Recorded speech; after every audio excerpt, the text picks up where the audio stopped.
우리가 오늘 이 시간 예배하는 것은 온전히 하나님을 향하는 시간인 줄 믿습니다. 하나님께서는 우리가 온전히 하나님을 향할 때 하나님의 영을 물붓듯이 내 안에 부어주십니다. 그것이 우리에게 은혜로 느끼게 되어지는데요. 자, 그 은혜의 창구는 이 시간 설교만이 되는 게 아닙니다. 여러분들이 찬송할 때, 여러분들이 기도하실 때, 우리를 대표해서 기도하는 그 시간 우리는 함께 우리의 마음을 그리고 뜻을, 우리의 정성을 모아서 함께 기도하는 것이고, 또 이 시간 찬양대의 찬양을 통하여서 찬양할 때 우리의 마음, 우리의 뜻을 모아서 그 소리에 우리의 마음의 소리를 합하여 하나님께 온전히 우리를 드리는, 또 하나님을 향하여 집중하는 시간에 하나님은 당신의 영을 우리 안에 충만하게 채워주실 줄 믿습니다. 그게 은혜로 내게 임하는 겁니다. 그래서 여러분들이 교회 이 시간에 오시겠다 마음을 먹는 그 순간부터 예배해야 되, 하나님께 예배하겠다 그 마음을 먹는 그 순간부터 하나님께서는 모든 걸 통해서 여러분들의 마음에 은혜를 주십니다. 우리가 앞에서 찬양 인도를 하고, 대표로 기도를 하고, 우리 찬양대가 찬양을 하고, 또 이 시간 제가 설교를 하고, 이뿐이 아닙니다. 보이지 않게 또 여러분들 들어오실 때 앞에서 맞이해 주시는 분들이 있었죠. 함께 인사도 하고 안부도 묻고 또 웃음으로 활기차게 맞아주시기도 하는 그런 헌신하시는 분이 계셨죠. 이 모든 것들은 교회 오니까 당연히 하는 일이다, 이것이 아닙니다. 이 또한 하나님의 은혜입니다. 이 섬기는 자들이 하나님을 향하여 하나님께 감사함으로 하나님의 은혜를 간구하며 그 믿음을 하나님 앞에 고백하는 가운데 하나님의 쓰임을 받는 것뿐입니다. 그러면 우리 모든 예배하는 자들은 그 모든 것들을 함께 마음을 모아 한 마음으로 한 믿음으로 하나님을 향해 나아갈 때 하나님은 동일한 은혜를 물붓듯이 부어주실 줄 믿습니다. 가끔 보면 여러분들을 정죄하는 건 아닙니다. 기도가 나올 때가 있어요. 오늘 함께 이제 교독할 때는 잘 몰라요. 사도신경 신앙 고백할 때는 잘 모르고 교독할 때는 잘 몰라요. 여기에 시선이 있다 보니까 살피지를 못해요. 그런데 유일하게 살펴보는 시간이 있어요. 그게 우리가 다 같이 찬송 부를 때입니다. 우리가 성경 읽을 때, 찬양대 찬양할 때 저는 찬양대에 집중하지, 또 대표 기도할 때 같이 눈 감고 기도하지, 이렇게 살필 수가 없어요. 근데 유일하게 살필 수 있는 때, 그때가 찬양하는 시간이에요. 근데 그 찬양하는 시간에 많은 분들이라고는 할 수 없겠고요, 몇몇 분들이 입을 다물고 계세요. 그래도 감사한 거는 이 설교 시간에 그래도 들으시는 게 참 감사해요. 그런데 우리가 예배는요, 하나님 앞에 모든 순서를 다 드리는 겁니다. 모든 은혜가 그 속에 있습니다. 그래서 여러분들이 힘을 내어서 믿음의 고백을 하는 시간을 가져보세요. 하나님 은혜 주실 겁니다. 하나님 세임 주실 겁니다. 나를 넘어서 내 한계를 넘어선 초월적 힘을 주실 것입니다. 한 주간에 얼마나 지침이 되고 갈등이 되고 갈급함이 되어졌을까라는 마음으로 입술을 담은 영혼들을 두고 사실은 기도하면서 살핍니다. 오늘도 하나님, 저 지친 마음에 하나님 새 은혜를 주세요. 저 피곤한 육신의 지침에 하나님 새 힘을 주세요. 온전히 하나님을 바라볼 수 있도록 그리스도께서 역사하여 주옵소서. 오직 성령께서 충만하게 임하옵소서. 그 기도하는 마음으로 여러분들을 살핍니다. 혹시나 조금 더 힘이 계신 우리 성도님들이 계시다면 옆에 있는 성도들을 살피시면서요, 찬양하고 있지 않다면 왜 찬양 안 해? 그러지 마시고, 찬양해! 이러지 마시고 그 영혼을 위해 기도해 주시기 바랍니다. 살피시면서, 여러분들 찬양하면서 주님을 온전히 바라보시면서 조금 힘이 조금 남아 도시는 분 계시잖아요. 조금 힘이 남아 도시면 주위를 살피시면서 함께 찬양하지 못하고 기도하지 못한, 저는 기도 시간에 눈 뜨고 이렇게 다 살피기는 좀 그렇잖아요. 근데 조금 힘이 있으신 분은 눈 뜨고 한번 살피시면서, 눈 마주치는 분이 있으신다면 마음껏 웃어주시고 기도하는 마음으로 그 영혼을 위하여 기도해 주시기 바랍니다. 함께 이 시간이 하나님께 나아감을 입는 시간이요, 함께 하나님께 예배하는 시간이 될 줄 믿습니다. 자, 오늘 그리스도를 약속하신 하나님, 오늘 하나님에 대한 배움을 우리가 받고자 합니다. 로마서 3장 23절 말씀이죠. 오늘 장로님 기도하신 것처럼 모든 사람이 죄를 범하였으며 하나님의 영광에 이르지 못하더니, 인간이 고통을 받는 이유, 인간이 심판을 받는 이유, 인간이 하나님의 공의 앞에 서서 그 형벌을 받는 이유가 무엇이겠습니까? 결국 죄 때문입니다. 그래서 하나님은 우리에 대한 하나님의 사랑이 어디를 향해 있냐면요, 이 죄의 문제를 해결받는 데 있는 겁니다. 그것은 단지 너 잘못했으니 내가 용서해 줄게, 일회성으로 끝나는 게 아닙니다. 죄사함을 받은 우리를 하나님이 영원히 구속하시는 데 있습니다. 고와 같이 버려두지 아니하시고 늘 살피시는 거예요. 조금 마음이 흔들려요, 하나님께서 붙잡아 주시고, 우리의 마음에 악함이 들어와요, 하나님께서 붙잡아 주셔서 돌이키게 하시며 더 이상 죄 가운데 있지 않게 하시는 데 있습니다. 한마디로요, 하나님 안에, 그 은혜 안에 있는 우리가 이 죄를 정복하고 다스리게 하신다는 거예요. 그래서 로마 16장 20절 말씀에는 이 사탄을 너희 발 아래 속히 상하게 하시리라, 이렇게 말씀하시는데, 그것은 무엇을 우리에게 말씀하시는 메시지입니까? 요한서 3장 8절 말씀에 보면 죄를 짓는 자는 마귀에게 속하나니 그래서 이 마귀는 처음부터 범죄함이라, 곧 사탄도 범죄자입니다. 하나님이 사탄을 처음부터 만드신 게 아니에요. 어떤 사람들은 사탄도 하나님이 만드셨다 이렇게 말하는 설교자도, 목사들도 있습니다. 그러나 성경에서 보면, 계시록 12장에서도 우리가 알 수 있죠. 에스겔서 28장에도 보면 알 수 있습니다. 하나님이 하나님을 위하여 하나님을 찬송하도록 지은 천사가 불의가 드러나서 타락하여 하나님을 배반하고 하나님을 대적하고 하나님의 자리를 참탈하려고 하는 죄를 범한 것이죠. 그래서 사탄도 마귀도 처음부터 범죄한 자라 그랬어요. 그런데 우리가 범죄함으로 이 사탄에게 속하나니, 죄를 지냐는 마귀에게 속하나니, 그 죄의 굴레에 완전히 사로잡히는 겁니다. 이걸 좀 모형으로 얘기해보면요, 원 안에 우리가 갇혀 있게 되는 거예요. 출구가 없는 미로 안에 갇히게 되는 거예요. 누가요? 죄를 짓는 자가. 그 미로, 그 원을 성경에서는 마귀, 사탄이라고 말합니다.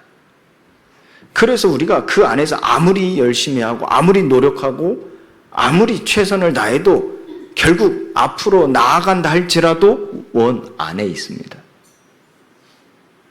미로를 우리가 출구를 찾고 그 출구로 나가고자 아무리 뛰고 열심히 전진해 나가도 결국은 미로 안에 갇혀버리는 겁니다. 출구가 없는 미로 아니죠. 여기에 대하여 하나님은 우리에게 사랑을 확증하신 바가 무엇입니까? 출구를 우리에게 알려주시는 거예요. 원 안에 있는 갇혀 있는 나를 원에서 구원하시는 거예요. 건져주시는 거예요.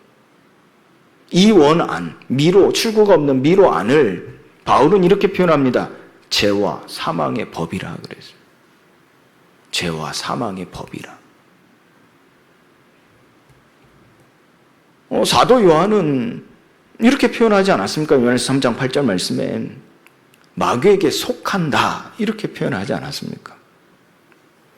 그래서 바울은 다시요 로마 16장 20절에 사탄을 너희 발에 속히 상하게 하시리라. 무슨 말입니까? 이 사탄이라는 그가 다시는 여러분들을 붙잡고 있을 만한 명분이 없어지는 거예요. 죄에 대하여 고발함으로써 여러분들을 붙잡고 있는 거거든요. 그런데 이 죄에 대하여 고발할 수 있는 증거가 없는 거예요. 명분이 사라지는 거예요. 무슨 말입니까?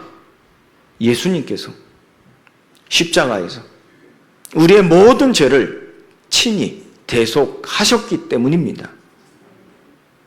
그리고 의롭다 하신 것이죠. 모든 인간의 고통의 이유는 결국 죄 문제입니다. 그러나 율법으로 해결받는 게 아닙니다. 율법으로서 우리는 그 율법을 지킴으로써 율법으로서 그 죄 문제를 해결받을 수 있는 것이 아니요 오직 하나님의 은혜로 구원을 받는 것입니다. 바울은 로마서를 통해서 우리에게 계속해서 전하는 복음이 바로 이와 같은 메시지입니다. 로마서를 우리가 복음서라고 얘기하지만요, 그 로마서를 자세히 살펴보면 결국은 이 얘기입니다. 죄에 대해서 밝히고 있고요. 또 하나 율법에 대해서 얘기하고 있습니다. 그런데 더 정확히 얘기하면 그 율법으로서는 구원을 받을 수 없음에 대해서 말하고 있습니다. 결국은 우리에게 그 구원을 받을 수 있는 유일한 복음은 예수 그리스도이다. 이것을 전하는 것이 복음서요. 결국 우리가 믿는 것과 하나님을 아는 것, 곧 나의 복음과 예수 그리스도를 전파함은 영세전에 감춰졌던 비밀이 이제 나타내신 바 되어 그 그리스도로 말미암은 하나님께 영광이 세세 무궁토록 있게 되리라 하는 것을 이 로마서를 통하여 바울은 모든 믿는 자들에게 또 믿지 아니하는 자들에게 선포하는 것입니다. 그래서 이를 위하여 나의 복음과 예수 그리스도를 전파할 자를 하나님이 부르셨는데 그것을 알게 하는 것이 로마서의 또 기능이기도 합니다.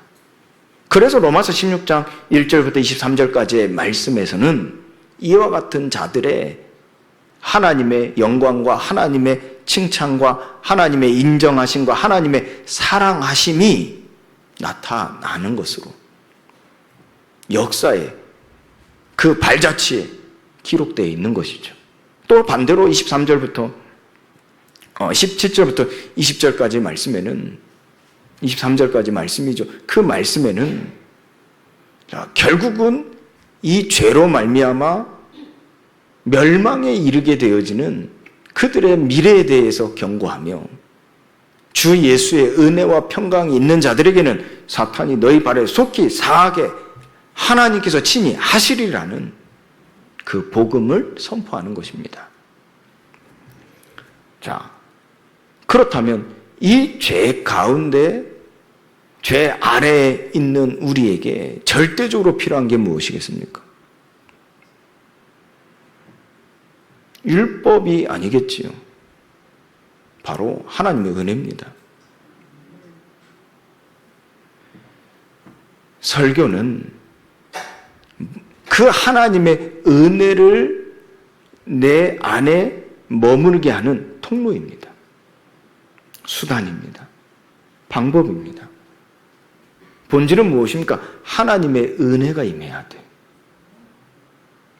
그래서 우리는 끝없이 하나님의 은혜를 간구해야 돼요. 당연하다. 저도 어느 순간요, 우리 사역자분들을 생각할 때 감사함이 어느 순간에는요, 조금씩 없어지더라고요. 없어지더니 결국에는 당연하다, 이렇게 느껴지는 거예요.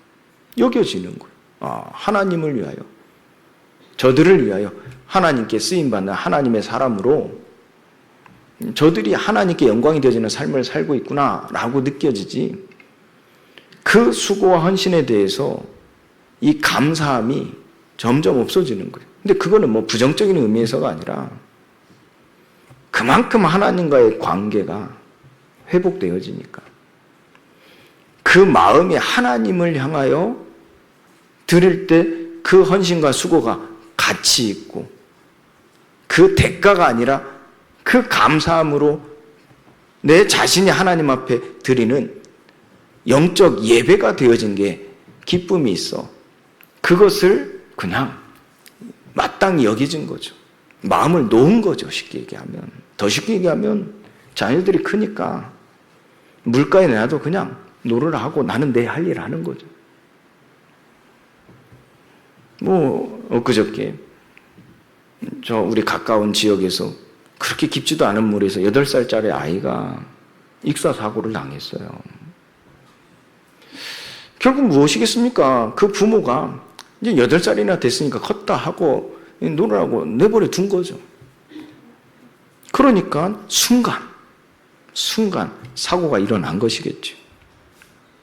그걸 보면서 또 저를 좀 다시 다잡는 시간이 됐어요. 그 얘기를 듣고 내가 이젠 다 컸구나, 이렇게 다 이제 스스로 할 수 있겠구나 하고 막연하게 그냥 잘하고 놔두고 살피지 않고 내 일만 하다 보니 또 이런 많은 사고들이 일어났구나 하면서 목양에 대해서 하나님 앞에 또 돌이킴을 갖는 시간을 갖기도 했습니다.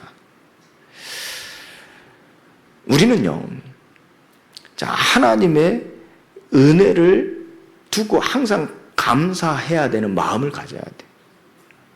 여러분도 옆에 있는 성도들이, 여러분도 안내위원들 오늘 들어오시면서 안내하시고 또 이 시간 예배를 돕고 보이지 않게 수고하고 찬양대로 또 대표 기도자로 지금 보이지 않게 수많은 헌신들이 있습니다. 지금 혼자 우리 세연이는 혼자 지금 저 골방에 들어가서 지금 이 방송 은혜도 제대로 안 돼요. 저 방송실에 여러분들 한번 올라가 보셨습니까?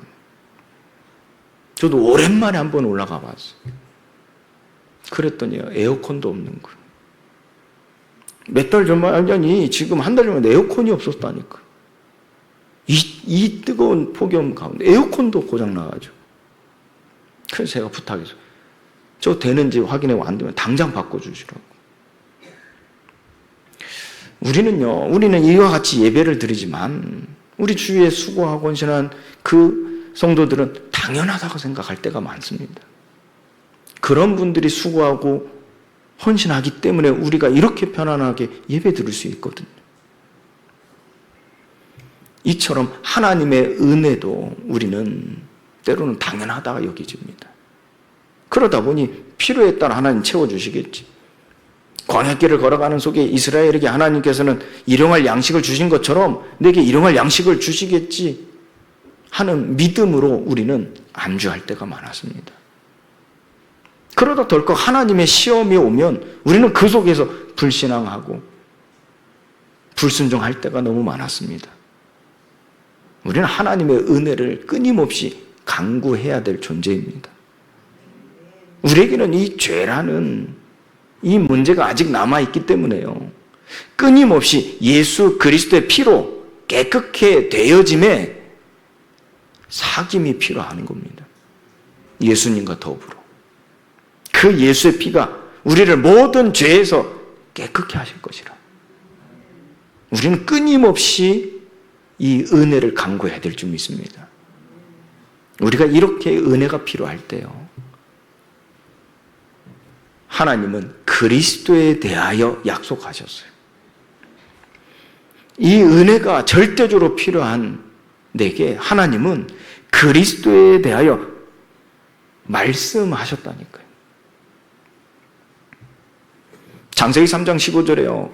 죄 가운데 있던 아담 하와에게 은혜가 필요할 때 하나님이 그리스도를 주셨어요. 여자의 후손이 뱀의 머리를 상하게 할 것이라. 창세기 4장 15절에도요. 하나님은 가인에게 죄 가운데 빠져있던, 그래서 앞날이 두려움 속에 내가 어떻게 살아갈 때 이 죄의 무게가 내가 더 이상 감당할 수 없겠습니다. 어찌 내가 살 수 있겠나이까 할 때 하나님은 죄인된 가인에게 은혜가 필요할 때 그리스도를 약속하셨어요. 어떻게 해요? 표를 주어. 그 표가 너에게 죽임을 면하게 할 것이라. 그 표가 무엇이겠습니까? 가인이 놓쳤던 피제사, 피언약, 곧 여자의 후손 메시아, 언약인 그리스도입니다. 또 창세기 6장 14절에요. 네피림 속에 빠진 죄 가운데 있던 인간에게요, 그 은혜가 필요할 때 하나님은 그리스도를 약속하셨어요. 너를 위하여 방주를 만들되. 19절 말씀입니다. 혈육 있는 모든 생물을 방주로 이끌어들여 너와 함께 생명을 보존하게 하라 그랬어요. 이처럼요, 은혜가 필요할 때요, 하나님은 그리스도를 약속하셨어요. 율법을 주신 게 아닙니다. 창세기 12장 1절 3절 말씀에도 너는 본토 친척 아비집을 떠나 내가 내게 보여줄 땅으로 가라. 내가 너로 큰 민족을 이루고 내게 복을 주어 내 이름을 창대하게 하리니 너는 복이 될지라. 너를 축복하는 자에게는 내가 복을 주겠고 너를 저주하는 자에게는 내가 저주하리니 땅의 모든 족속이 너로 말미암아 복을 얻을 것이라. 하나님은요, 우리가 은혜가 필요할 때 그리스도를 약속하셨어요. 이 그리스도에 대하여 말씀하신 약속입니다. 하나님은 아브라함에게 언약을 주신 이유가 무엇일까요? 이는 곧 아브라함이 얻은 것이 무엇입니까? 또 다르게 말하면 아브라함이 믿은 게 무엇입니까? 우리가 4장 말씀을 가지고 오늘 함께 말씀을 나누는 건데요. 1절 말씀에 보면요. 그런즉 육신으로 우리의 조상인 아브라함이 무엇을 얻었다 하리요? 무엇을 얻었다 하리요? 아브라함이 얻은 게 무엇입니까? 성경이 무엇을 말하느냐? 아브라함이 하나님을 믿음에 그것이 그에게 의로 여겨진 바 되었느니라 그랬어요. 성경이 말씀하신 바는 그리스도에 대하여 말씀하신 하나님의 약속입니다. 그래서 아브라함에게 언약하시는 이유가 무엇이죠? 자기의 의로우심을 나타내시기 위함입니다. 하나님 당신의 의로우심을 나타내시려고 믿는 자를 의롭게 하려 하시는 것이죠. 하나님께서 우리에게 주신 복음은요, 죄인된 우리가 그리스도에 대하여 말씀하신 약속을 붙잡을 때, 그 그리스도를 믿을 때 의롭게 되어지는 것이 복음이겠죠. 그런데 진짜 복음은 무엇인지 아십니까? 복음의 본질은요, 우리에게 하나님께서는 하나님 당신의 의를 나타내시는 겁니다. 그게 참 복음이라고 하는 거예요. 이로써 이 열매를 맺어지는 게 무엇입니까? 믿는 자가 의롭게 되어지는 것이에요. 믿는 우리가, 저와 여러분들이 의롭게 되어지는 게 그 하나님의 의로우신 곧 복음의 열매가 맺어지는 것, 꽃이 피어진다고 하는 거예요. 그래서 아브라함에게는요, 먼저 말씀하십니다. 갈대아 우르를 떠나라. 본토 친척 아비집을 떠나라는 것은 그가 지금 머물러 있는 그 땅이 어디입니까? 갈대아 우르입니다. 그 땅은 어떤 땅입니까? 우상 숭배가 만연한 땅입니다. 자, 이걸 바꾸고 얘기하면요, 그들이 왜 우상을 숭배할까요? 그들이 왜 형상을 만들어서 그 형상을 믿고 그 형상에게 날마다 은혜를 간구할까요? 그 우상을 숭배한 건 그들의 죄로 인한 그 심판에 대한 두려움이요, 미래 앞날에 대한 두려움입니다. 형벌에 대한 두려움이죠. 여기에 대하여 그들이 구원을 받을 수 있는 그 복음을 어떻게 듣고 믿었냐 하는 겁니다. 하나님은 분명히 아담에게, 그리고 아담의 자녀들에게, 그리고 또 그의 자녀의 자녀에게 전달하게 하심으로써 하나님 이 복음으로 그들이 구원을 받을 수 있음을 약속하셨어요. 그 복음은 무엇입니까? 오직 그리스도입니다. 그런데 그 전달되어지는 과정 속에서 다른 복음이 전달되어진 거예요. 그들이 우상을 숭배하는 것은 그들은 다른 복음을 들었기 때문입니다. 그러니 자기의 유익, 자기의 배를 채우기 위해서 그 우상을 믿게 하는 자, 그 우상이 곧 하나님이다, 곧 복음이다 말하는 자들이 생겨나고 그 형상을 만들어 우상이다, 너희들에게 복을 주는 근원이다 하며 장사하는 사람들이 생겨나게 되어진 겁니다. 그 중에 아브라함 가문도요, 그 우상을 만들어 장사하는 집이었단 말입니다. 그것이 완전히 땅을 덮어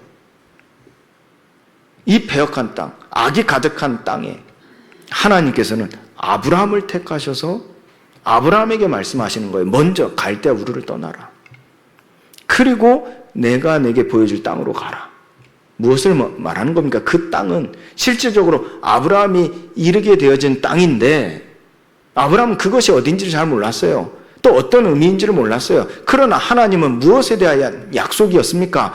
그리스도가 오실 땅이라는 겁니다. 그 말을 바꾸어 해볼게요. 하나님의 약속은 반드시 성취되어진다는 거예요.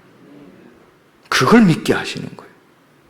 이로써 하나님은 자기의 의를 아브라함이 나타내심으로써 아브라함에게 이 복음의 꽃을 피우시는 거예요.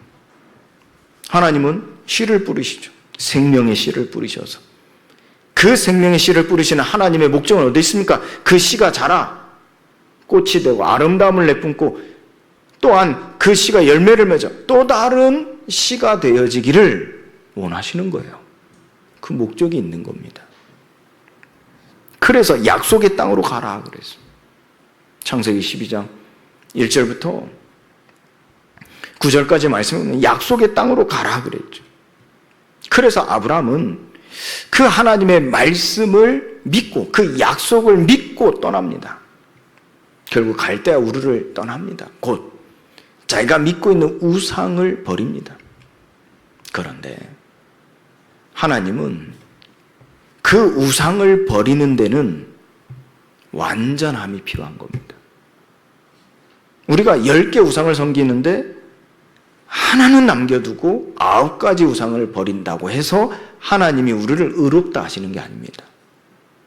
하나님이 10개 우상이 내게 있다면 10개 우상을 다 버릴 때 의롭다 하시는 겁니다. 그런데 아브라함은 하나님 말씀에 순종을 했습니다. 갈대 우르를 떠나서 하나님이 보여줄 땅 곧 메시아 오실 땅이라 여기고 가나안 땅으로 이르는 겁니다. 그래서 그에 대한 말씀은 순종했지만 무엇을 안 했죠? 10가지 우상을 중에 한 가지 우상을 버리지 못했어요. 그게 누구였습니까? 내가 의지하는 조카였습니다. 아브라함에게는 자식이 없었거든요.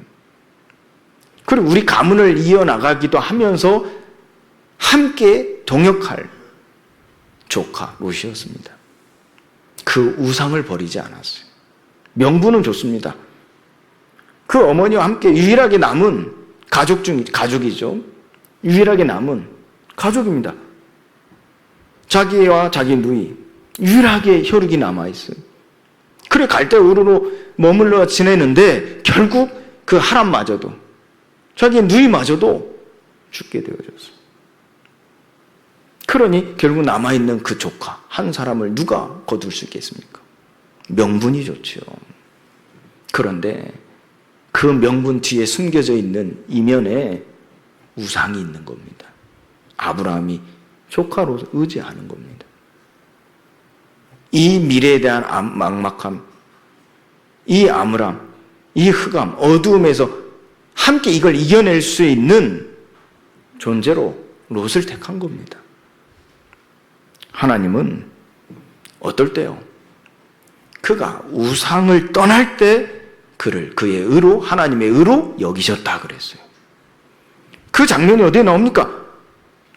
창세기 12장, 13장에 나오죠. 첫 시작입니다. 하나님께서는 그의 믿음을 하나님의 의로 여겨진 바 되기 위한 시험을 주신 거예요. 시험을 하셨어요. 그 시험이 첫 번째가 무엇이었습니까? 땅에 기근이 들었어요. 12장 10절부터 20절까지의 말씀에서 보면 알 수 있죠. 땅에 기근이 들었으므로, 명분이 됩니다. 땅에 기근이 들었으므로 이유가 됩니다. 핑계가 됩니다. 그때 아브라함이 어떻게 했습니까? 그때 하나님의 복음, 그리스도에 대한 약속의 말씀을 놓쳐버린 겁니다. 결국 나의 한계에 부딪혔을 때, 로마서 3장 23절에 이 원죄와 그리고 이 자범죄가 이 아브라함을 가로막는 거예요. 무엇을 말하는 겁니까? 이 원죄, 하나님을 알지 못하여 하나님을 떠나여 멸망받을 수밖에 없는, 결국 가만히 내버려둬도 사막에 이르게 될 수 있는 이 상태가 되어진 아브라함에게 절대적으로 필요한 게 그 구원의 길, 은혜인데, 그 은혜에 대해 하나님은 분명히 그리스도라는 복음을 주셔서 그 은혜의 수단이, 유일한 길이 그리스도란 걸 말씀하셨어요. 그런데 그 그리스도를 놓친 채 다른 거를 붙잡는 겁니다. 그것이 아브라함이 지은 자범죄입니다. 언제요? 한계에 부딪혔을 때. 그런데 하나님은 시험이라 그랬어요. 그의 믿음이 하나님께 의로 여겨진 바 되기 위한 시험이라 그랬어요. 하나님은 아브라함의 한계를 초월하시는 하나님이십니다. 그걸 하나님은 그에게 알게 하시기를 원하시는 거예요.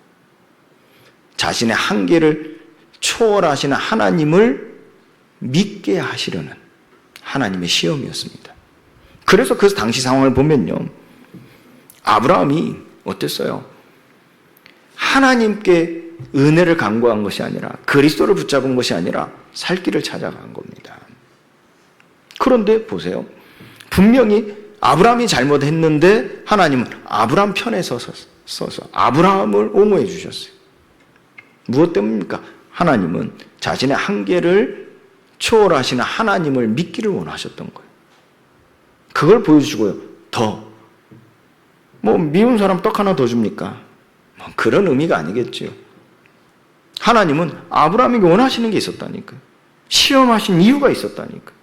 결국 그 왕을 꾸짖고 그 왕을 통해서 아브라함에게 많은 물질을 주게 하셨어요. 세상 것을 갖게 하셨어요. 삶을 살아가는데 필요한 많은 것들을 이제 얻게 하셨어요. 그걸 가지고 아브라함이 돌아갑니다. 그걸 가지고 돌아가서 그 하나님이 보여주신 그 가나안 땅에서 사는데 어떤 사건이 생겼습니까? 13장 1절부터 8절, 18절까지 말씀에서 보면요, 롯의 종들과 아브라함의 종들이 그가 머무는 땅이 좁아서 다투기 시작한 겁니다. 결국 하나님께서는 아브라함에게 시험하신 바가 무엇입니까? 그가 믿는 믿음이 하나님께 의로 여겨진 바 되어지냐 하는 시험이었습니다. 그때 아브라함은 조금 그 말씀의 순종함에 대한 믿음이 무엇인지를 알게 되었어요. 왜요? 첫 번째, 그 애굽에 갔을 때 일어나는 사건, 하나님이 내 편이 주셔서, 내 편이 되어져서 알게 하신 말을 이제 알아들은 겁니다. 그래서 롯에게 우리가 함께 머무르는 그 땅이 너무나 좁으므로 이제 너희가 나를 떠날 때가 됐구나. 그것은 무엇을 의미합니까? 더 이상 롯이 우상이 되지 않은 거예요. 전에는 롯이 없을 때는 못 살겠거든요. 롯이 없으면 내가 어떻게 살까? 내가 사는 게 상상이 안 됐거든요. 불안해지죠. 롯이 없는 내 인생. 롯이 없을 때 문제가 생기면 어떻게 될까? 갈급함이 생기면 어떻게 될까? 내 연약함이 드러나면 어떻게 될까? 누가 와서 나를 공격하면 어떻게 할까? 불안해 살아있었거든요. 롯 아니면 안 되었거든요. 그런데 아브라함이요, 하나님을 믿는 믿음이 온전해지니까요, 어떻게 해요? 롯이 없어도 되게요. 왜요? 하나님이 나와 함께 하세요. 하나님 내게 끊임없이 은혜를 주실 것이기에, 내가 끊임없이 은혜를 간구하고 있기에 하나님이 주시고 계시는 것을 알고 누리고 있는 겁니다. 더 이상 롯이 필요 없는 거예요. 우상이 없어진 거예요. 그래서 아브라함이 롯에게 말하지 않습니까? 네가 원하는 곳에 가라. 이게 다 필요하냐? 다 가지고 가라. 네가 택하지 않은 것을 내가 택하겠다. 아무것도 없어도 된다. 왜냐? 나는 하나님이 계시다. 자, 이 믿음을 하나님이 보시니까요, 하나님께서 아브라함에게 엄청난 축복을 주셨죠. 바울은 이 부분에 대해 얘기합니다. 만일 아브라함이 행위로서 의롭다 하심을 받았으면 자랑할 것이 있으려니와 하나님 앞에서는 없느니라 그래서. 두 가지 사건만 볼 때 비교해 보세요. 만약에 땅에 기근이 들었을 때 아브라함이 그걸 잘 버텨냈다면 어떻겠습니까? 잘할 것이 있겠지요. 그런데 아브라함은요, 행위로서가 아닙니다. 하나님은 오직 은혜로서입니다. 자랑할 것이 없었어요. 바울은 이 부분에 대해 얘기하는 거죠. 성경이 무엇을 말하느냐? 아브라함이 하나님을 믿음에 그것이 그에게 의로 여겨진 바 되었느니라. 아브라함은요, 제단을 쌓고 여호와의 이름을 불렀어요. 롯하고 헤어질 때 그 우상을 떠날 때 이미 아브라함은 어떤 삶을 살았습니까? 예배자의 삶을 살았어요. 제단을 쌓고 여호와의 이름을 불렀다니까. 그 전에 12장 9절에서도 여호와를 단을 쌓고 점점 남방으로 옮겨갔더라 그랬어요. 그러나 그때 제단과 지금 제단은 다릅니다. 분명히 다릅니다. 여러분들은 10년 전, 아니 여러분들 1년 전, 아니 여러분들 처음에 예수 믿고 예배하는 그때의 예배와 지금의 예배 같습니까? 분명 다를 겁니다. 하나님은 여러분들의 끊임없는 시험을 통해서 이처럼 나의 믿음을 두고 하나님은 의롭다 함을 받게 하신다니까. 그런데요, 처음부터 내 믿음을 하나님이 완전하게 보시냐? 그럴 수 없습니다. 우리가 죄 아래 있음을 하나님이 아십니다. 너무도 잘 아십니다. 그래서 창세기 12장 10절부터 20절까지 말씀에서와 같이 하나님은 우리를 이 상황을 통해서 배우게 하신다니까요. 그 믿음을 길러내신다니까요. 그리스도가 오실 약속의 땅을 떠나지 않는 믿음, 아브라함이 가진 믿음이었습니다. 무엇이 중요합니까? 이 재산. 그 재산도 분명히 아브라함이 일해서 얻은 게 아니잖아요. 아브라함은요, 얼마나 부끄러웠는지 모를 겁니다. 근데 그 부끄러움을 하나님이 개의치 아니하시고 또 나에게 죄라 여기지 아니하시고 더군다나 뭐까지 줬어요? 세상에 필요한 물질까지 주셨다니까요. 아브라함이 그걸 내 거라고 여기겠습니까? 내 행위로서 얻은 것이라 여기겠습니까? 만약에 그랬다면 네피림이겠죠. 그 악함이 그 생각과 마음을 완전히 사로잡고 그 양심의 화인을 맞은 거겠죠. 그러나 아브라함은 그렇지 않았습니다. 그러니 그 속에서 가치를 어디에 두었습니까? 이 모든 건 하나님께로부터 왔고 하나님께로 되돌아가는 것이다. 결국 그것을 주시고 거두시는 하나님께 나의 모든 생각과 마음 중심이 돌아간 것이죠. 자, 이후에 세 번째 사건이 일어납니다. 조카 롯이 갔던 그 나라에 전쟁이 일어난 겁니다. 세상과의 싸움이죠. 그런데 그 전쟁으로 인해서 조카 롯이 죽게 생긴 겁니다. 그것은 롯이 우상이기 때문에가 아니죠. 하나님께서 나에게 붙여주신 영혼입니다. 제자입니다. 그를 건지러 가죠. 좋은 모든 것을 롯이 가지고 간 이후에 하나님께서는 아브라함에게 언약하실 때 그 언약의 성취가 아브라함의 삶 속에 그대로 나타나니까 아브라함의 인생은 어땠습니까? 강건한 인생이었습니다. 하나님으로부터 그 약속의 성취의 증거가 아브라함은 가병 318명을 기를 수 있는 힘이 있었어요. 그 힘을 가지고 간 겁니다. 세상도 그렇잖아요. 내 왕이 5 왕을 멸하러 온 겁니다. 5 왕인데도 불구하고 내 왕이 치러 올 때 이기지 못하는 거예요. 그런데 그곳에 더 강하다, 뭐 맞는 얘기겠죠. 세상 이론적으로 논리적으로 얘기하면 더 강한 힘이겠죠. 다른 힘입니다. 위로부터 얻는 힘입니다. 하나님께로부터 얻는 힘입니다. 가병 318명은 이 의미입니다. 내 왕을 완전히 꺾어버리죠. 그리고 그 내 왕을 꺾은 그 나라에서 얻은 전리품을 가져옵니다. 그리고 조카 롯을 구하러 옵니다. 소돔 왕이 맞이하러 오죠. 우리를 구원한 구원자지 않습니까? 가만히 있었으면 우리가 다 죽게 생겼는데 어디선가 아브라함이 짠 하고 나타나서 우리의 대적을 다 무너뜨려 버린 겁니다. 이제 이로써 우리가 살게 되어진 거죠. 그때 아브라함을 영접합니다. 그 아브라함을 영접하며 엄청난 축복을 하죠. 그런데 그 이전에 감사한 것은요, 그 땅에 여호와의 제사장이 있었어요. 저는 이 말씀을 조금 더 살펴서 묵상해 보니까요, 하나님이 아브라함을 통해서 이 소돔 땅을 구원하셨구나. 이것보다요, 이것도 맞는 말인데 이것보다도요, 사실 아브라함에는 조카 롯이 있기 때문에 그게 보여진 거거든요. 그런데 이 소돔 땅에 누가 있었냐? 여호와의 제사장이 있었어요. 그가 여호와의 은혜를 끊임없이 간구했던 것이죠. 그때 하나님은 아브라함을 통해서 그 나라를 구원하신 것입니다.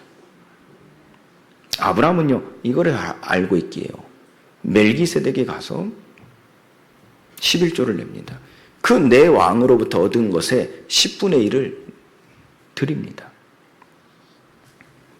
창세기 14장 17절부터 24절까지 말씀이죠. 이는 천지의 주재자이신 하나님을 믿는 믿음입니다. 천지의 주재이시요 지극히 높으신 하나님 여호와께 내가 손을 들어 맹세하노니. 저 아브라함의 말 속에서 아브라함이 가진 믿음이 무엇인지 우리는 알 수가 있죠. 자, 근데 이 말을 할 때가 언제였습니까? 소돔 왕이 다 무엇을 원하는지 다 내어주겠다 할 때 아브라함이 한 말입니다. 그 왕의 이 선함을 거절하면서 한 말이라니까. 천지의 주재자이신 하나님을 내가 믿으니. 어느 날 네 말이 내가 앞으로 더 강대해질 것인데 너로 인해서 강대해질 것이다 말하지 않겠냐? 그럴 수 없다. 천지의 주재자이신 하나님께서 오늘 나를 너에게 보내셨고, 내가 이것의 10분의 1을 하나님 앞에 드리는 것도 천지의 주재자이신 하나님을 믿는 믿음이다. 아브라함은요, 굳게 세워진 겁니다. 내가 속한 것, 내게 속한 것, 세상에 속한 것은 실 한 오락이나 들매끈 한 가닥도 내가 가지지 아니하리라. 아브라함이 가진 믿음입니다. 이 3가지 일련의 사건을 통해서요, 우상을 떠날 때 하나님은 아브라함을요, 하나님의 의로 여기셨다 그랬어요. 행위로서가 아니죠. 그의 믿음이 하나님께 여겨진 바 되어졌다 그랬어요. 그 모든 것은 시험으로 인하여 증명되어진 거예요. 하나님은 오늘도 이 세상 속에 있는 삶을 통하여 우리를 시험하고 계신 줄 믿습니다. 아브라함의 믿음을 배우시기를 주님으로 축원드립니다. 그리스도를 붙잡을 때 아브라함을 하나님은 그의 의로 여기셨다 그랬어요. 그리스도를 붙잡을 때 그리스도께서 아브라함의 구속자가 되신 거예요. 주가 되셨고요. 그리스도를 붙잡을 때 하나님께서는 아브라함에게 진리가 되셨어요. 그가 가야 될 길이 되신 겁니다. 또한 그리스도를 붙잡을 때 하나님은 그에게 대속물이 되신 겁니다. 생명을 주신 겁니다. 그리스도를 붙잡을 때. 창세기 15장 1절부터 21절까지 말씀에서 보면요, 아브라함이 염려할 때, 아브라함이 갈급할 때, 아브라함의 연약함이 드러날 때 하나님은 아브라함에게 말씀하십니다. 두려워하지 말라. 나는 내 방패요, 너의 지극히 큰 상급이라 그랬어요. 그때 아브라함이 하나님 앞에 말합니다. 주 여호와여, 무엇을 내게 주시려 하나이까? 그때 하나님이 말씀하십니다. 네 몸에서 날 자가 내 상속자가 되리라. 하나님은요, 그리스도를 붙잡을 때요, 아브라함에게 의로 여기시고 하나님의 일을 이루시는 것입니다. 또 17장 1절부터 14절 말씀에는요, 이 일을 위하여 하나님은 아브라함에게 요구하십니다. 너는 내 앞에서 행하여 완전하라 그랬어요. 너희 살에 있는 언약의 표징을 삼게 하신 것이죠. 곧 할례를 받으라 했어요. 그 할례를 통하여 피 흘림을 각인하시는 겁니다. 그래서 너희가 그 할례, 네 살에 늘 보지 남자의 기준에서 봅니다. 하루라도 안 보는 날이 없어요. 그렇잖아요. 남자들은요, 그 살을 하루라도 보지 않을 날이 없다니까요. 매일같이 보면서 그 피 흘림을 기억하라는 거예요. 하나님은요, 아브라함에게요, 분명히 말씀해요. 네가 내 앞에서 행하여 완전하라 그랬어요. 그것이 할례의 유래입니다. 첫 시작이 아브라함부터 시작되어진 것이죠. 이것이요, 아브라함의 삶이 될 때 창세기 22장 1절부터 19절 말씀에 보면요, 네가 이같이 행하여 네 아들 독자도 너의 독자도 아끼지 아니하였은즉. 지금 아브라함의 인생의 시선이 어디 있었습니까? 그 은혜를 간구하는데, 그 은혜를 필요할 때 하나님께서 그리스도에 대한 약속의 말씀을 주셨다니까요. 여기에 집중되어져 있는 삶입니다. 그때 하나님은요, 아브라함에게 내 독자 아들 이삭을 번제로 드리라 할 때 아브라함은 그 아들 독자도 하나님 주시고 하나님이 거두시는 하나님의 의를 알고 무엇을 간구했습니까? 은혜를 간구한 겁니다. 이때 은혜를 간구한 것은요, 좀 수준 높은 은혜의 간구였습니다. 무슨 말입니까? 이미 그리스도를 통하여 우리가 구원을 받을 수 있음을 확신했던 겁니다. 그래서 은혜를 간구한 거예요. 그러나 중요한 것은 아브라함은 그 말씀에 대하여 순종함이었습니다. 그 순종함은 어디서 나온 겁니까? 하나님이 나의 주 되심에서 나온 것이죠. 또한 하나님이 나의 구원자 되심에서 나온 것이지요. 그때 하나님은 아브라함이 하나님 말씀에 순종하여 칼을 들어 아들을 내려 치려 할 때 급하게 하나님 막으셨어요. 아브라함아, 아브라함아, 네가 나를 경외하는 줄을 이로써 내가 알았느니라. 그러면서 네 얼굴을 돌려 저 수풀을 바라봐. 저 수풀에 걸려있는 순양이 있다. 그 순양을 대신하여 번제로 드려라.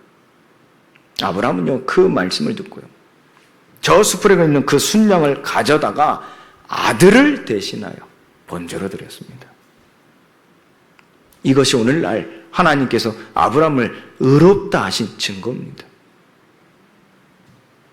내가 내게 큰 복을 주고 네 씨가 크게 번성하여 하늘의 별과 같고 바닷가의 모래와 같게 하리니 네 씨가 그 대적의 성문을 차지하리라. 또 네 씨로 말미암아 천하 만민이 복을 얻으리니 이는 네가 나의 말을 준행하였음이니라. 하나님 이 증거를 주시면서요, 아브라함을 믿음의 조상으로 세우신 거죠. 이 사실을 가지고 바울이 오늘 로마 교인들에게, 또 오늘 이 로마서를 통해서 우리에게 하나님 이 말씀을 주시는 겁니다. 12절 말씀이죠. 할례자의 조상이 되었나니 곧 할례 받을 자에게뿐 아니라 우리 조상 아브라함이 무할례시에 가졌던 믿음의 자취를 따르는 자들에게도 그러하니라 그랬어요. 그래서 아브라함으로 말미암은 언약이 오늘 나의 것이 되어진 거예요. 그럼 내가 얻은 게 무엇입니까? 내가 믿는 게 무엇입니까? 하나님은 아브라함에게 상속자가 되리라 그랬어요. 그리스도와 함께한 상속자가 되었다 그랬어요. 오늘 이와 같이 우리가 얻은 것, 아브라함이 얻은 것이 무엇입니까? 그리스도로 말미암은 상속자의 비밀입니다. 우리가 얻은 게 무엇입니까? 그리스도로 말미암은 상속자가 되어진 것입니다. 그래서 바울은 표현합니다. 행위로서가 아니라 율법으로서가 아니라 하나님의 은혜인 그리스도 예수로 말미암아 우리가 의롭다함을 받는 것이라 하며 아브라함이 무할례시에 의롭다함을 받은 것처럼 우리 또한 예수 그리스도로 말미암아 그를 믿는 믿음으로 의롭다함을 받는 것에 대한 확실한 복음을 선포하는 것입니다. 일할 것이 없이 하나님께 의롭다함을 받았다 하는 것이죠. 일하는 자에게는 그 싹시 은혜로 여겨지지 아니하고 보수로 여겨지니라.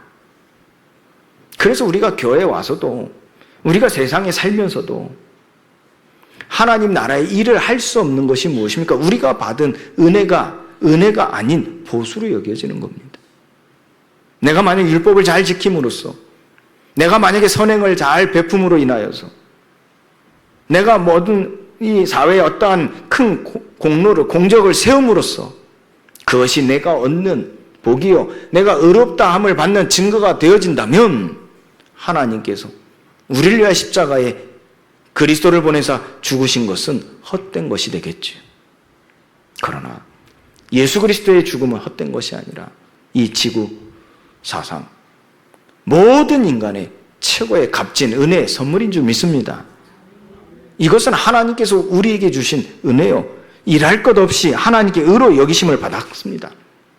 다윗도 말했죠. 이 사람의 복에 대하여 불법이 사함을 받고 죄가 가리어 짐을 받는 사람들은 복이 있고 주께서 그 죄를 인정하지 아니하실 사람은 복이 있도다 그랬어요. 오직 믿음의 의로 말미암아 그리스도의 상속자가 되어졌음을 우리에게 말씀하시는 것이죠. 13절 말씀입니다. 아브라함이나 그 후손에게 세상의 상속자가 되리라고 하신 언약은 율법으로 말미암은 것이 아니요 오직 믿음의 의로 말미암은 것이니라. 상속자가 되는 것은 은혜에 속하기 위하여 믿음으로 되는 것인 줄 믿습니다.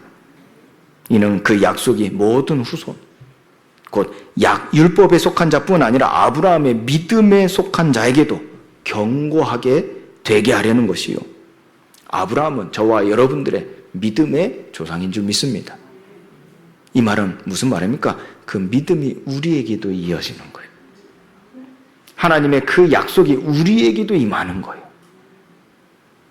약속하신 그것을 능히 이루실 줄 확신하는 믿음이 우리에게 있어야 될 줄 믿습니다. 이것이 하나님께서 의로 보이시는 증거이기도 합니다. 그래서 아브라함이 그랬던 것처럼 오늘 저와 여러분들에게 하나님이 보시는 것처럼, 이 시험하시는 것처럼 약속하신 그것을 능히 이루실 줄 확신하는 믿음이 하나님은 나를 하나님의 의로 여기시는 줄 믿습니다. 이것이 17절부터 25절까지의 말씀입니다. 이것은 아브라함만을 위한 것이 아니라 의로 여기심을 받을 우리, 곧 예수 우리 주를 죽은 자 가운데서 살리신 분을 믿는 우리까지도 위한 것이다 그랬어요. 자, 그래서 여러분들 이 믿음은 우리에게 어떻게 나타나냐? 아브라함이 그랬던 것처럼 우리에게도 나타날 수 있는 것은 우리가 그 아브라함의 믿음을 배우면 돼요. 오늘 세 가지에 대해서 간단히 얘기해 보면요, 아브라함은 이 믿음이 있었습니다. 죽은 자를 살리시며 없는 것을 있는 것으로 부르시는 하나님을 믿으라. 다시요, 죽은 자를 살리시며 없는 것을 있는 것으로 부르시는 하나님을 믿으라. 아브라함이 가진 믿음입니다. 오늘 우리가 이 믿음이 회복돼야 될 줄 믿습니다. 모든 염려를 다 주께 맡기라 그랬어요. 너희는 아무것도 염려하지 말라 그랬어요. 이 믿음이 여러분들의 생각과 마음을 지킬 줄 믿습니다. 또 하나는요, 바랄 수 없는 중에 바라고 믿으라 그랬어요. 아브라함은요, 바랄 수 없는 중에 바라고 믿었다니까요. 창세기 18장 14절 말씀이죠. 여호와께서 능하지 못한 일이 있겠느냐. 하나님께서 아브라함에게요, 네 몸에서 날 자가 상속자가 되리라. 내게 아들을 주실 것이라. 사라는요, 그걸 웃었어요. 아브라함이 늙었는데, 내가 늙었는데 어찌 내 몸에서, 우리 몸에서 날짜가 있겠습니까? 아브라함은 그 약속을 믿었죠. 그때 인본주의를 쓴 겁니다. 그 약속을 믿었고 순종함으로 어떻게 인본주의를 썼죠? 종을 취해서 이스마엘을 낳은 겁니다. 근데 하나님은 분명히 말씀하십니다. 네 몸에서 날 자가 상속자가 되리라. 이스마엘이 아니라는 겁니다. 하나님은 분명히 보여주셨어요. 네가 내 앞에서 행함이 완전할 때 하나님 보여주셨어요. 능하지 못할 일이 무엇이 있겠습니까? 능하지 못함이 무엇이 있겠습니까? 하나님은 아들 이삭을 주셨습니다. 하나님은 그 아들 이삭을 그리스도를 대신하여 살리셨습니다. 그리고 하나님은 아브라함을 통하여, 이삭을 통하여 이스라엘을 세우셨습니다. 그 과정 속에서 이스라엘의 400년의 노예 생활을 예언하셨죠. 그리고 그 속에서 구원받을 수 있는 유일한 길이 무엇인지를 이미 아브라함에게 예언하셨습니다. 그것을 누가 붙잡았죠? 요게벳이 붙잡은 겁니다. 이 날이 지금 아브라함 때부터 어디까지 흘러갔죠? 요게벳까지. 결코 짧은 시간이 아닙니다. 그게 이스라엘이 구원받은 비밀입니다. 하나님이 우리에게 의를 나타내시는 하나님의 방법입니다. 지금 우리가요, 언제 이 세상이 끝날지 몰라요. 그렇죠. 여러분들, 종말이 재림이 언제라고 생각하십니까? 우린 이렇게만 알고 믿고 있습니다. 천국 복음이 온 세상에 전파되리니. 모든 민족에게 증언되기 위하여 우리를 통하여 온 세상에 전파됨이라 그랬어요. 우리는 이 정도로 끝을 알고 있습니다. 이걸 확실히 믿고, 그리고 오늘 또 그래서 이번 한 주도 천국 복음을 전파해야 되는 줄 믿습니다. 그런데 중요한 것은 무엇입니까? 그 끝이 되기까지 하나님께서는 의를 나타내신 바가 무엇이라고요? 아브라함에게 약속하신 그 약속을 믿는 믿음이 오는 여러 세대까지 전달되어졌어요. 어디까지? 요게벳까지. 그 요게벳이 죽어야 될 운명을 가진 모세에게 전달되어졌어요. 그 믿음의 확신이 모세를 살리신 겁니다. 그리고 살리심을 받은 모세는 이스라엘을 구원할 지도자가 됐어요.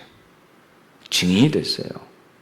그리고 남겨진 여호수아 갈렙을 비롯한 수많은 남은 자들을 통하여 지금 오늘 우리에게까지 이 믿음을 회복하게 하심으로 하나님의 상속자가 되리라 하신 말씀을 이루어 가시는 줄 믿습니다. 오늘 우리가 함께 본 25절 말씀처럼요, 예수는 우리가 범죄한 것 때문에 내줌이 되고 또한 우리를 의롭다 하시기 위하여 살아나셨느니라 말씀하십니다. 바랄 수 없는 중에 바라고 믿으라 그랬어요.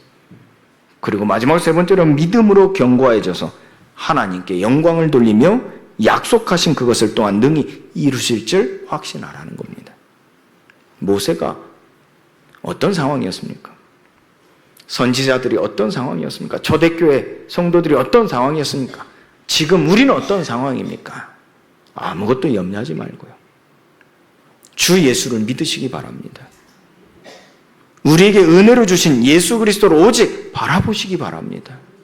이것이 우리가 결론으로 붙잡아야 될 말씀이요. 예수님 우리의 범죄 때문에 친히 내줌이 되셨고 또 우리를 의롭다 하시려고 다시 살아나신 줄 믿습니다. 그 믿음이 여러분과 함께 모든 사람을 생명에 이르게 하시고 생명을 보존케 하실 줄 믿습니다. 이 믿음으로 가정 살리시기 바랍니다. 가문 살리시기 바랍니다. 이 믿음으로 여러분 지역 현장 살리시기 바랍니다. 이 믿음으로 우리의 후대 살리기를 예수 그리스도의 이름으로 축원드립니다. 하나님